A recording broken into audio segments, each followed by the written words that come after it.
Esto es una producción de Mindalia Televisión y Mindalia Radio, audiovisuales sin ánimo de lucro de Mindalia.com, para aportar conocimiento y crear conciencia. Mindalia.com, la primera red social de ayuda altruista a través del pensamiento.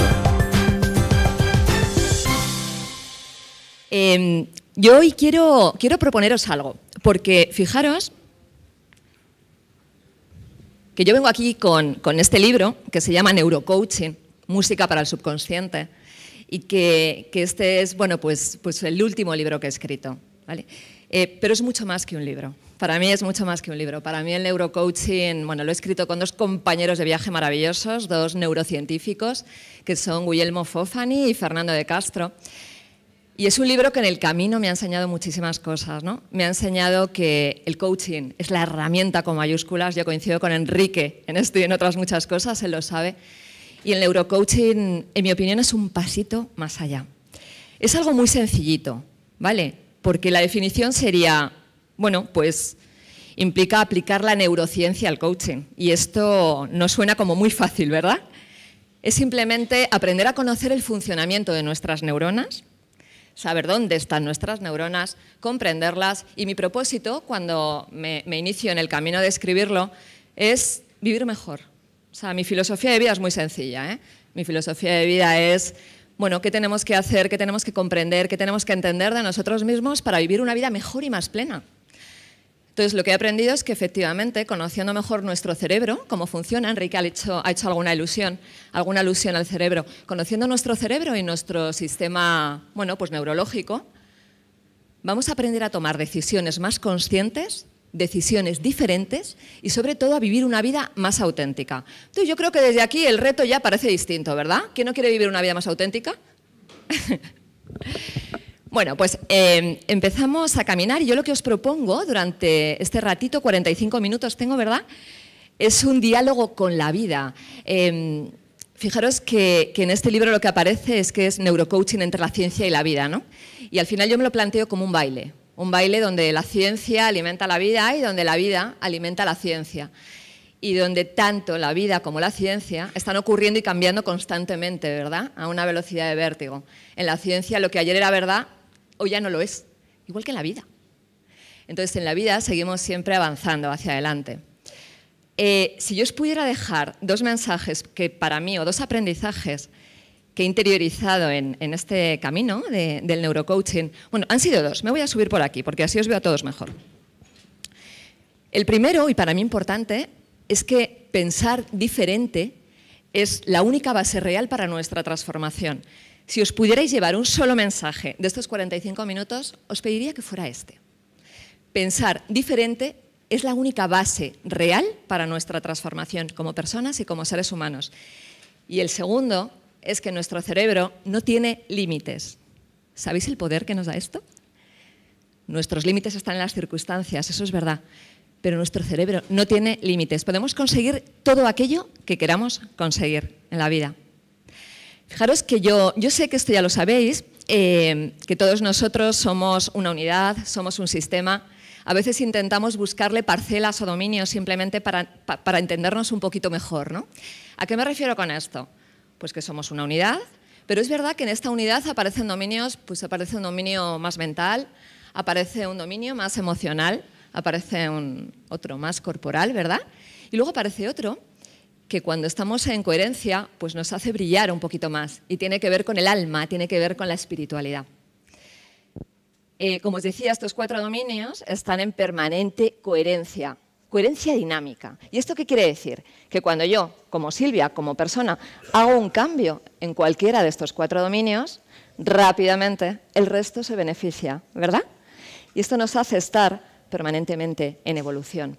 Por lo tanto, el siguiente mensaje que me gustaría dejaros es, qué importante, y nos lo decía Frank esta mañana a primera hora, ¿no?, qué importante es conocer lo que pensamos, qué importante es poner atención a las cosas que decimos, a las palabras que emitimos, qué importante también es conocer nuestras emociones.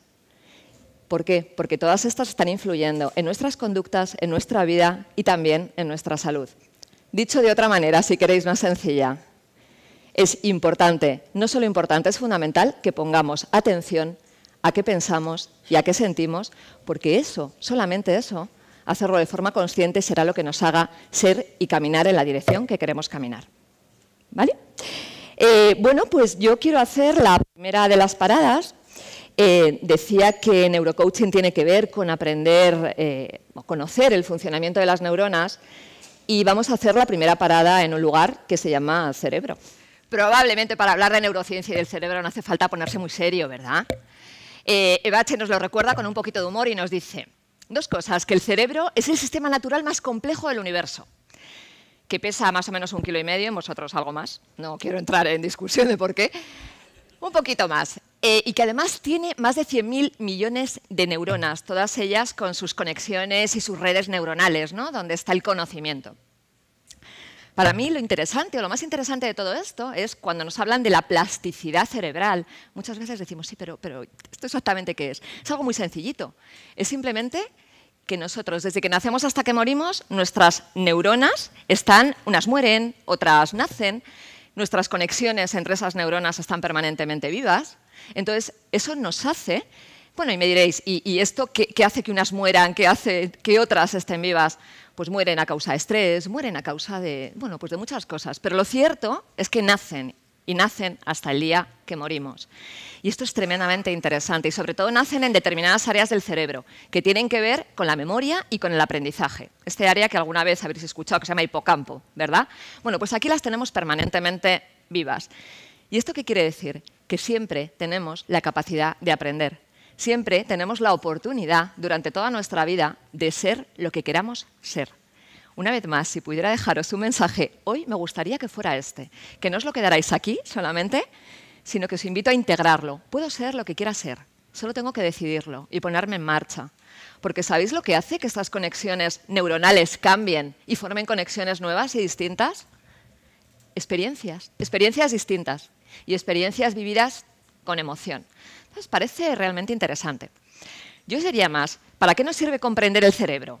Esto no significa estudiar el cerebro, significa entender el nuestro. Y entender el nuestro significa aprender a escuchar cómo pienso, cuáles son los pensamientos más recurrentes que tengo, a lo mejor en el último tiempo, cuáles son las creencias, cuáles son las opiniones que tengo acerca de mí, de los demás. Bueno, cómo me comporto, cómo son mis hábitos de vida, qué oportunidades tengo para cambiar. ¿Vale? Comprender esto, a los que somos coaches y a los que no también, porque caminamos con personas en la vida, ¿verdad? Pues nos va a ayudar, identificando nuestros propios procesos cerebrales, a identificar los de los demás. Y esto es fantástico. Esto implica que puedo tomar decisiones diferentes y conscientes siempre que quiera, que puedo ser que puedo ser diferente a lo que soy siempre que quiera hacerlo. Fijaros, no sé si tenemos 1 o 2 cerebros, algunos hablan todavía del cerebro racional, del cerebro primitivo. Hoy la neurociencia actual a día de hoy nos dice que no, que es solo uno. Lo que sí tengo claro es que tenemos una sola mente. Una mente que se mueve en 2 esferas de actividad, la consciente y la subconsciente. Y fijaros, yo lo cuento de una manera muy sencillita, creo. Y además me ha encantado escuchar a Frank hace un ratito porque ponía el mismo ejemplo del jardinero, ¿no? Para mí la mente subconsciente implica que nosotros, cada uno de vosotros, sois ese jardinero que está plantando semillas en la tierra, que es el subconsciente. Entonces, en función de las semillas que yo vaya plantando, pues mi cosecha pues me dará un resultado u otro. Si soy de los que está sembrando en este momento de mi vida pensamientos de éxito, pensamientos de reto, pensamientos de serenidad, de felicidad, pues probablemente lo que recogeré, ¿verdad?, será un jardín colorido y frondoso y lleno de luz. Y si no, pues probablemente mi panorama y mi jardín sea un poquito distinto. Esto una vez más nos vuelve a dar una oportunidad enorme. Igual que la tierra no se cuestiona la calidad de las semillas que el jardinero planta, simplemente las acepta y bien, da frutos o no los da, nuestro subconsciente tampoco se plantea la calidad o la idoneidad de los pensamientos que le damos. Simplemente los acepta y ejecuta desde ahí. Entonces, esa famosa frase que habéis oído miles de veces, y es que tanto si crees que tienes razón como si no, o sea, tanto si crees que puedes como si no, tienes razón, es verdad. Entonces, la siguiente invitación, una vez más y subrayada, es pensemos diferente si lo que estamos consiguiendo en nuestra vida no está siendo ese jardín, ¿vale? Lleno de color y de luz. Vamos a avanzar un poquito más porque, fijaros, el subconsciente, antes de esta, el subconsciente, ¿cómo se manifiesta? Se manifiesta en forma de intuiciones, se manifiesta en forma de ideas, se manifiesta en forma de insinuaciones, de tropiezos. Y hay algo que necesito para que haya un lenguaje de coherencia entre mi consciente y mi subconsciente. Pero antes de deciros qué es, os voy a invitar a que veáis cómo está siendo vuestro jardín. Y sí que me gustaría que os llevarais alguna pregunta para el día de hoy. Alguna pregunta como, ¿qué sientes que estás sembrando en tu vida en este momento? ¿Qué estás recogiendo? ¿Cuáles son los pensamientos más frecuentes que estás teniendo en este momento, en estos últimos meses? Y si pudieras elegir, sabiendo que puedes elegir, ¿qué cosecha te gustaría recoger? Y una última. ¿Crees que estás trabajando en la dirección adecuada? Y tanto si la respuesta es sí o es no, acepta, ¿verdad? Con esa aceptación incondicional que nos decía Cristina, aceptemos y decidamos hacia dónde queremos ir y cuáles son los resultados que queremos conseguir. A mí me encanta hacer un símil con el subconsciente. Para mí es la cajita de los tesoros. No es esa caja negra que nos han hecho creer en algunas ocasiones, donde aparentemente está todo lo más oscuro de nuestra vida. Es una caja blanca y con luz. Y en esa caja blanca lo que guardo es información, recuerdos, momentos, emociones, cosas especiales desde la infancia incluso. Y están todas aquí, metidas en esta cajita de los tesoros. Los coaches que estamos habituados a manejar las creencias, ¿verdad? Todas nuestras creencias están aquí, en esta cajita de los tesoros. Y sabemos que son estas creencias las que nos mueven un poquito, ¿no? en el ritmo de la vida.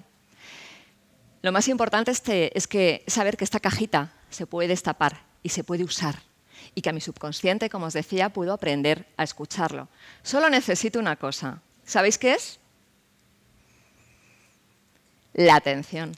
Poner atención. Fijaros que el subconsciente, el poder del subconsciente es enorme, nunca descansa. Controla todas nuestras funciones vitales, controla nuestras funciones corporales. Trabaja para nosotros 24 horas al día. Si pudiera dar un porcentaje, que no me gusta, pero si pudiera dar un porcentaje de cómo es nuestra esfera de actividad entre lo consciente y lo subconsciente, os diría que nos movemos en torno a un 90% en el nivel subconsciente. Imaginaros si tenemos un enorme potencial por descubrir en esta cajita de los tesoros, ¿verdad? Y cuando hablamos de coherencia, en la ciencia, los neurocientíficos, cuando hablan de coherencia, lo que hablan es de que consciente y subconsciente se entienden y están en absoluta armonía. Y esto solo se consigue a través de la atención. Entonces, a mí me llama mucho la atención, una vez más, porque vamos por la vida mirando pero sin ver, ¿verdad? Y a veces pues no prestamos atención a lo que es obvio y a lo que está delante de nuestros ojos. ¿Y sabéis por qué? Porque no nos importa. Solo vemos lo que nos importa. Y la atención lo que nos permite es ver pues, un trozo de tarta un poquito más grande. Y lo mejor de todo es que la atención se entrena. ¡Titín! La pregunta que me gustaría haceros ahora es, ¿y tú? Cuando miras, ¿qué es lo que ves? Pero no necesariamente en la foto, ¿o sí? En tu vida. Cuando miras, ¿qué es lo que ves? El cerebro, cuando no tiene suficiente información desde la lógica para recibir, es muy manipulable, tremendamente manipulable. Decide por la emoción, decide por la persona que se acerca, decide por el tono, decide por un montón de cosas. Me encantaría que os llevarais esta pregunta puesta. En este momento de tu vida, cuando miras, ¿qué es lo que ves? Vamos a seguir avanzando un poquito más, porque la segunda parada que vamos a hacer, la primera ha sido en el cerebro. El mensaje que compartimos aquí es que pensar diferente es la base real para nuestra transformación y para conseguir aquello que queramos conseguir y que nuestro cerebro no tiene límites. La segunda parada que hacemos, vamos a pasar un poquito para allá, tiene que ver con las emociones. Y tiene que ver con las emociones, ¿por qué? Porque el corazón es el segundo lugar después del cerebro donde más neuronas tenemos. Y las neuronas son las células más resistentes del organismo. Cuando hablamos de emociones, hablamos de movimiento, hablamos de acción y hablamos de corazón. Y yo os voy a invitar a que hagamos un pequeño recorrido, como ese camino que muestra aquí el bosque, ¿no? Que nos vayamos adentrando despacito en algunas de las emociones básicas. Y por la primera que vamos a pasar, os voy a invitar a que antes de entrar en cada emoción, porque además, permitirme una cosita más, las emociones ya sabemos que no son ni buenas ni malas, ¿verdad? Simplemente nos abren unas puertas o nos abren otras, pero todas las emociones, a mí me gusta decir que traen un mensajito en la botella. Entonces tienen un regalito para nosotros, que sería interesante ver. Entonces os voy a invitar a que cerremos los ojos y a que durante unos segundos escuchemos una música que va a aparecer a continuación y que tratéis de registrar qué sensaciones corporales nos deja esta música. ¿Lo hacemos? Nos ponemos en una postura cómoda, pies apoyaditos en el suelo, ojos cerrados, y yo la invitación que te hago es, escucha. Normalmente las emociones, ¿verdad?, las identificamos, a mí me gusta mucho identificarlas por registros corporales, me especialicé hace mucho tiempo en trabajo corporal y me ayuda mucho identificar la somatización de cada una de las emociones en mí, ¿no? ¿Cómo las registro yo, independientemente de qué alteraciones fisiológicas u orgánicas pueda producir? Claramente, ¿de qué emoción estábamos hablando? Del miedo. Pues bienvenidos al miedo. ¿Me levantáis la sala? Si hay algo... Uy, la sala, la mano. Si hay alguno que no haya tenido miedo en alguna ocasión. Son... Ahí la bajamos, ¿eh?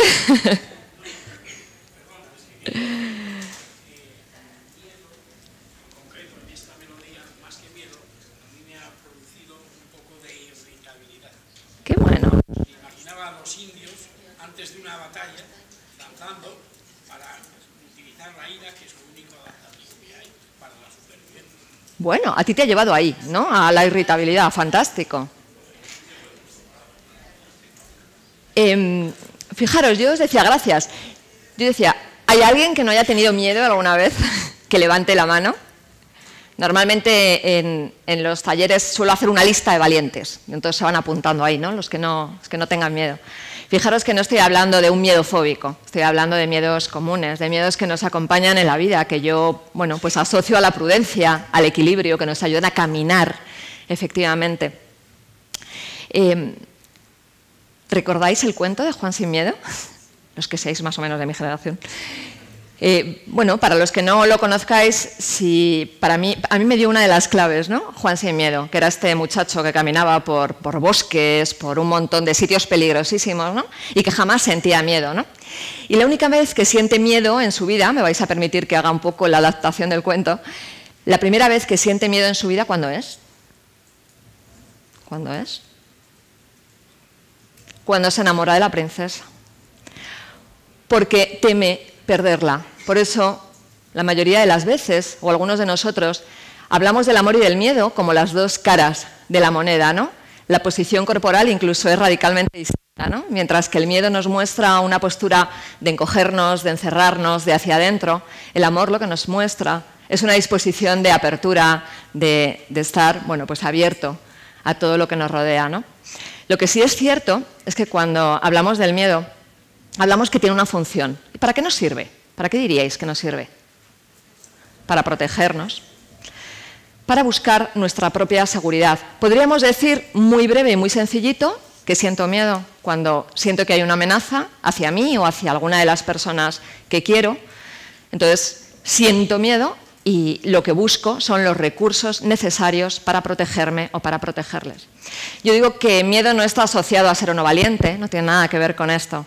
Tiene que ver con saber si tengo los recursos suficientes para afrontar una amenaza. Es decir, si yo hoy tengo una amenaza, y esta amenaza puede ser, bueno, pues hacer una presentación en público, por ejemplo, yo tengo que evaluar de 0 a 10, bueno, pues cómo es para mí esta amenaza en este momento, ¿no? Si yo a esta amenaza le doy una puntuación de un 8, el siguiente paso que voy a dar es, ¿y qué recursos tengo para afrontar esta amenaza con éxito. Y a lo mejor veo que en este momento no estoy en el mejor estado anímico, estoy pasando por un momento personal difícil. Curiosamente, el auditorio no me resulta muy favorable y entonces parece que mis recursos internos son de un 3 o de un 4 frente a una amenaza de un 8. Es en ese momento cuando aparece el miedo. Pero ¿aparece para qué? Aparece para que yo encuentre dentro de mí, como decía aquí que esta mañana, ¿no?, esas fortalezas, esos recursos con los que ya parto en mi mochila y haga frente a esa amenaza. A mí me gustaría que anotarais en ese papelito que tenéis solo una cosa para vosotros, y es: ¿qué es lo que más amo, lo más quiero en mi vida en este momento? ¿A quién o a qué? Puede ser una persona, puede ser un valor, puede ser, no lo sé, lo que sea para mí. ¿Qué es lo que más amo?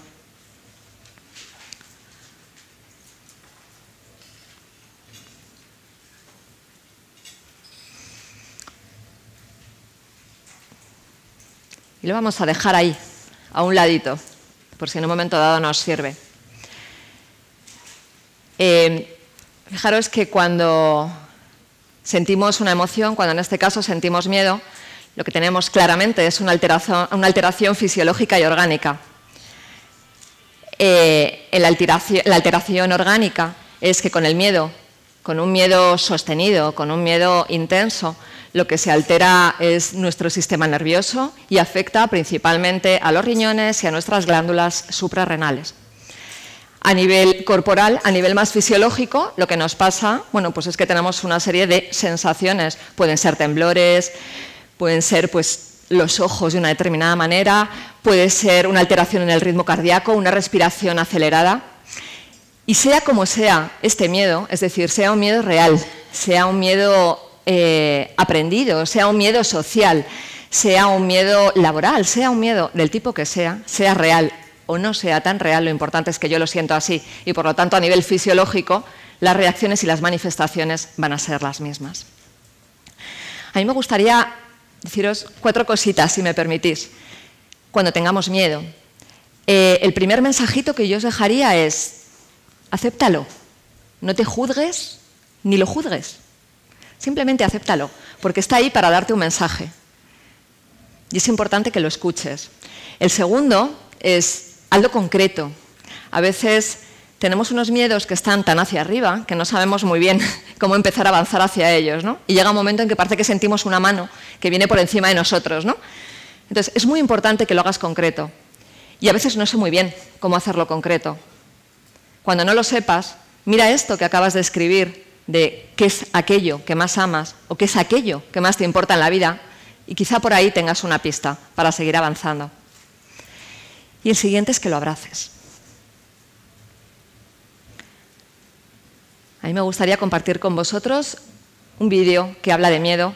Habla de Gemma Hassenbeck, no sé si la conocéis, ella es una atleta, es campeona paralímpica de esgrima, se quedó parapléjica en un accidente de automóvil y desde ahí ella empezó a gestionar el miedo de una manera distinta. Os invito a cambiar, por tanto, nuestra forma de pensar. El miedo no es un enemigo al que tengamos que combatir, sino que nos trae un regalo o un mensaje en la botella para que lo aprovechemos. ¿Vemos el vídeo?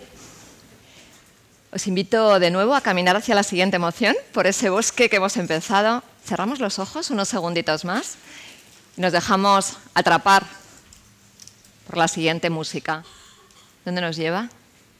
A la tristeza. Efectivamente, bienvenida a la tristeza. Bienvenida a la tristeza, porque al igual que el miedo, nos deja un mensaje en la botella. ¿Para qué nos sirve la tristeza? ¿A alguien se le ocurre? Para profundizar. Es una emoción que va directa al crecimiento, al desarrollo personal. Dicen que, de hecho, es una emoción que aparece cuando sentimos una pérdida en nuestra vida. No necesariamente una pérdida real, igual que nos pasaba con el miedo. Puede ser una pérdida de una oportunidad, una pérdida de una ilusión, una pérdida de una relación o una pérdida de alguien a quien queremos.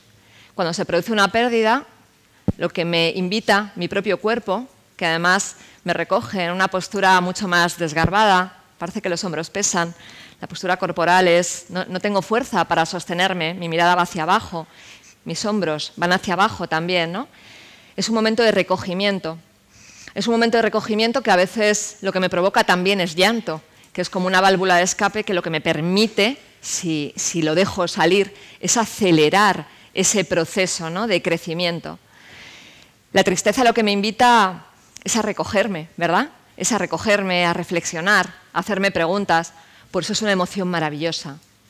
Yo sé que si os pregunto que si os gusta tenerla, me diríais, pues hombre, no, prefiero otras.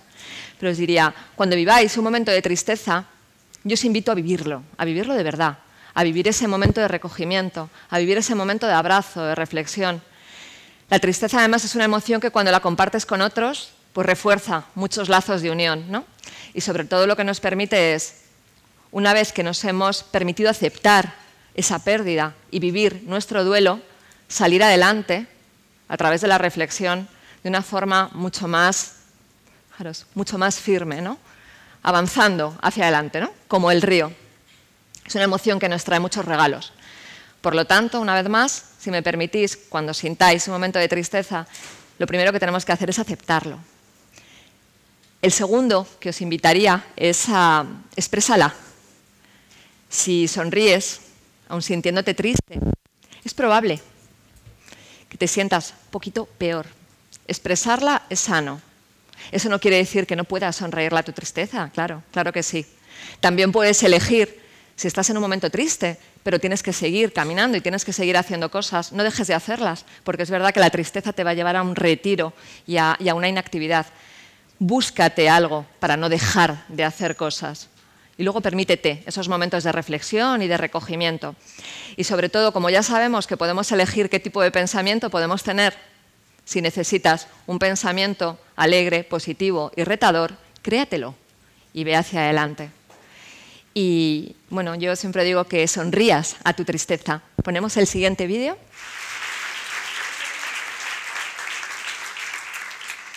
Y esa es la perla. ¿Y tú? Cuando miras al espejo, ¿qué es lo que ves? Seguimos avanzando.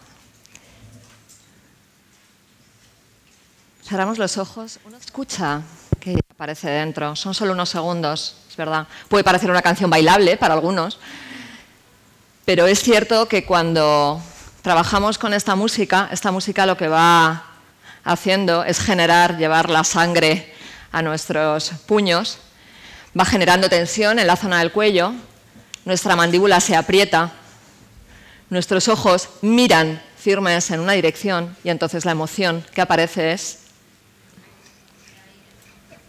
la rabia, efectivamente. Y la rabia es una emoción maravillosa, al igual que las demás.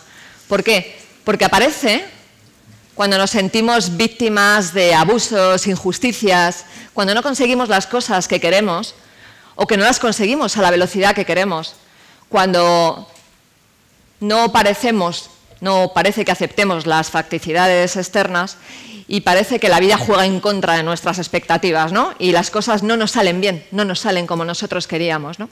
Entonces es cuando aparece la rabia. Y la rabia tiene muchas manifestaciones, tiene una manifestación interna, hay quienes deciden o decidimos que sea una rabia callada y que vaya por dentro y no expresarla, entonces es nuestra salud quien nos la muestra, ¿verdad? En forma de úlceras de estómago la mayor parte de las veces. Y otros que deciden o decidimos volcarla, explotar, y lo que conseguimos es estar mucho más enfadados todavía después del ataque de ira o de rabia que antes incluso, ¿no? Yo ahí os animo a que os paréis en el pasito anterior, y el pasito anterior es el enfado. Entonces, en tu vida, cuando sientas que hay algo que te enfada, y yo te animaría a que buscaras esa sensación corporal que tengas tú de enfado, que te pares ahí. Que te pares ahí, que si puedes hacerte unas respiraciones, mejor. Es importante calmar el cuerpo cuando estamos en un momento de ira y de enfado. Yo te diría, el segundo pasito que te animo a dar es, bueno, como siempre, acéptala, ríete de ti mismo. Es fundamental reírnos de nosotros mismos ante un ataque de ira. Cálmala bien con un paseo, busca alguna actividad, si puedes, en la naturaleza, escribe y deja que salga. No tomes ninguna decisión en un momento de ira. Y sobre todo, a mí hay una cara de la ira que me entusiasma, porque la ira es esa emoción que nos permite conseguir lo que queremos conseguir, ¿verdad? Punchel la llamaba el germen de la justicia social. Y decía que es esa fuerza, es ese motor que nos nace así como desde la tripa y que nos ayuda a conseguir las cosas que queremos. Que algunos lo llamamos coraje, ¿verdad? Entonces, abraza tu rabia, dale la bienvenida a tu rabia. Y ahí me gustaría hacerte una pregunta más aquí. La rabia está muy relacionada con nuestros límites y está muy relacionada con nuestros basta ya. La pregunta que me gustaría dejaros con esta emoción es, ¿y a ti, ahora, a qué te gustaría decir basta ya?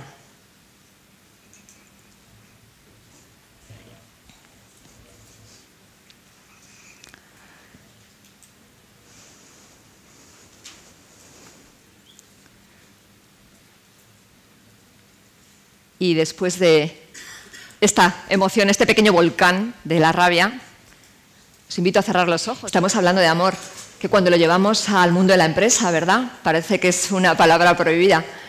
Lo que pasa es que en la empresa lo llamamos amabilidad, que curiosamente tiene la misma raíz, ¿verdad? El am.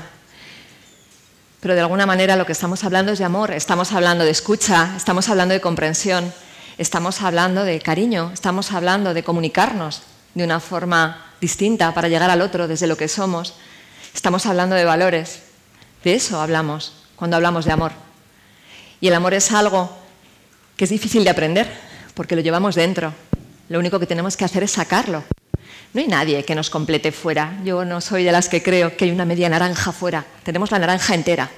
Y luego hay otras naranjas con las que nos llevamos mejor o peor, ¿no? Pero el amor está aquí y se cultiva pues dejando paso a paso el orgullo a un lado, ¿verdad? Y cultivando mis valores, cultivando la humildad, cultivando la generosidad, cultivando todo lo que ya tengo dentro, ¿no? Pero fijaros, el amor a veces me lleva a la alegría, incluso yo os diría, y a veces me lleva al amor. Y yo quiero compartir el último vídeo, os lo prometo, de esta mañana. El amor también a veces me lleva al humor. ¿Creéis que es posible vivir una vida sin emociones? ¿A que no? No nos apetece nada vivir una vida sin emociones. Y solamente unos consejitos, si me permitís, finales, ya que los coaches no podemos dar consejos, pero yo no estoy en calidad de coach, ¿verdad, Quique? Sí que me permite deciros que unas ideas muy prácticas para entrenar nuestro cerebro. Muy, muy prácticas. Comer menos. De verdad, no es broma. Porque cuando comemos menos, el hipocampo se queda un poquito más despejado para poder hacer la función que tiene que hacer, que es aprender y memorizar. Evitar el estrés crónico, esta ni la explico. Una forma es respirando, haciendo ejercicio, ¿verdad? Viajar mucho, esto es fundamental, porque el viajar no solamente nos produce experiencias, sino que nos produce experiencias emocionantes. Y lo peor para el cerebro es la rutina. Entonces, todo lo que le demos que nos sirva para estimularle, él lo va a agradecer. Vivir acompañado no significa vivir con alguien en casa, significa tener buenas relaciones, tener una buena calidad de conversaciones, una buena calidad de nuestras relaciones personales. Adaptarse a los cambios, aceptarlos, ¿no? Con esa aceptación incondicional, ¿no? Si esto me viene, será porque tiene que ser. Ejercicio mental todos los días, aprender un idioma, aprender cualquier actividad, algo que al cerebro no le meta en rutina. Deporte de forma regular, aeróbico, anaeróbico, cada uno que elija. No fumar, porque no quiero insistir en esto, que alguno luego me mira mal, pero la nicotina produce pequeños microinfartos cerebrales y sobre todo reduce nuestra capacidad de retener, nuestra capacidad de memorizar. Dormir bien, lo que para cada uno esté bien. Evitar el apagón emocional, y esto quiere decir que no olvidéis ilusionaros y motivaros cada día con algo. No olvidéis encontrar esa pasión que nos mueve, ¿no? hacia aquel lugar donde queremos ir. Agradecer cada momento de la vida, agradecer cada regalo que la vida nos da, aunque hoy pueda parecer un obstáculo. Seguro que si esperas y te quedas, será un regalo en tu vida. Y disfrutar de las pequeñas cosas. Y por último, recuerda que el cerebro no tiene límites y que los límites están en las circunstancias. Muchísimas gracias, ha sido un placer.